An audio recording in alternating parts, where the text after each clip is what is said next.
দিনই বাড়ির উপরে সবজি বিক্রি করতে আসে। বাবা বাজার থেকে সবজি নিয়ে আসে, ওই জন্য আর কেনা হয় না। তো আজকে বাবা বাজার থেকে আনেনি, ওই জন্য এখান থেকেই নিচ্ছি।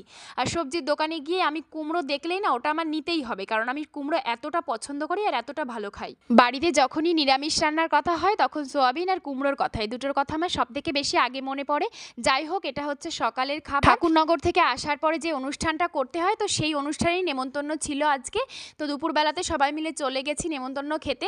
অনেক খাবারই খেতে দিয়েছিল, চিপস, ডাল, কচুর ঘন্ট, সোয়াবিন পটলের তরকারি, মিষ্টি, পায়েস। যাই হোক, ওখান থেকে বাড়ি এসে ভাইয়ের জন্য মা ঠাকুরনগর থেকে একটা গেঞ্জি এনে দিয়েছিল, হরিচাঁদ আর শান্তিমাতার একটা গেঞ্জি। তো ভাই সেটা পরে তো খুব খুশি, আনন্দে লাফাচ্ছে। আর আজকে সন্ধ্যাবেলাতে তো পড়ানো ছিল না, ওই জন্য বসেছিলাম।